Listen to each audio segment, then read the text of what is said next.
I think what makes a drummer a good musician is his ability to serve the music he's playing. There's a large trend these days of drummers overplaying, playing so much, and I think that to me is the most unattractive thing of a drummer. But I think it depends on what the music is. I think as a drummer you have one job, and that's to keep the time and to make a song feel a certain way, to create a pocket, to create a vibe. So I think it changes for musical styles. Some musical styles call for the drum parts to be very syncopated and strange, and some just need a 2/4 beat that's very simple. So I think that's a broad question, but I think the biggest answer would be that it needs to be, you need to serve the song. So, yeah.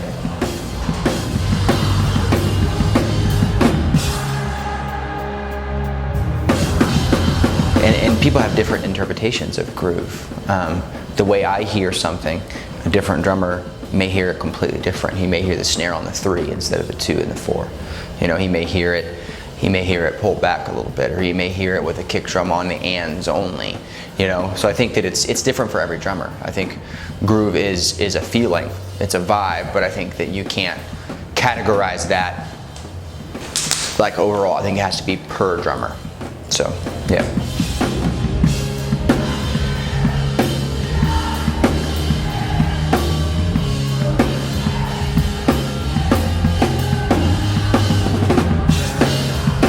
I think that takes time. I think musicianship and playing repeatedly. A lot of different drummers would say, get on a click track first, and which I think is important, but I think that you need to develop what you think time is first. So I think to develop a good sense of time, you need time. Playing with other musicians, playing alone, just time.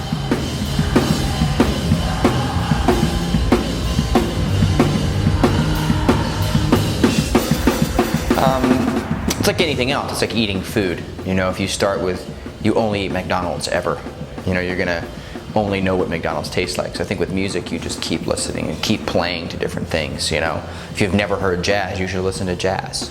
You should play some Dave Brubeck tunes. You should play along to Miles Davis kind of blue. You should play along to Pantera, Far Beyond Driven. I think you to expand your musical vocabulary, you go out there and taste different types of music.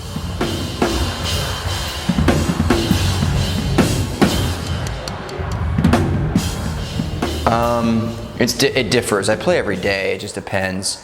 For me, I get in a mood where I want to play one genre, and I also do a lot of session work for other artists. So I own a studio in America, and I play on a lot of people's records. So I play a lot of different types of music. So for me, that's really my practice. I record a lot of different albums. So it's always changing. So yeah. No, for me, it's mostly about music. I do some pad exercises, but it's difficult to show you without that stuff. But for me, mostly it's me playing music. I guess I'm more of a musician than I am just a drummer. I play a lot of different instruments and write songs and stuff like that. So, yeah.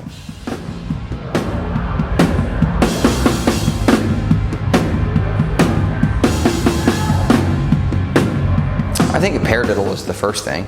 I think a paradiddle is the most important thing you start with, And then I think, honestly, what I tell my students is to find a song that you like and begin to clap along with that song in time. Just simple. 2, 3, 4, 1. If you're starting out, that teaches you rhythm. When you clap along or snap along with a song you hear on the radio, and then pick a faster song and clap along with that song, and then do it on the ands,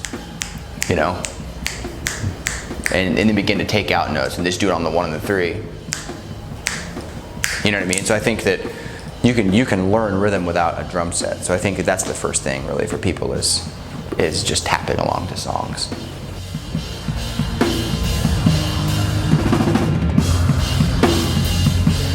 I have a few. Levon Helm is one of them from the band. Dave Grohl, a lot of jazz guys, old like Elvin Jones and Buddy Rich and John Bonham. A lot of the feel guys, the real techie stuff. I'm not really into that stuff, like the real technical, like crazy independent stuff. I like song drummers, you know? So yeah, those guys would be the guys for me.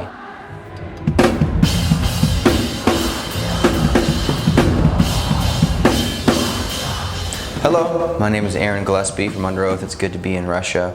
Play your guts out, play your heart out here in Russia. Have a good time.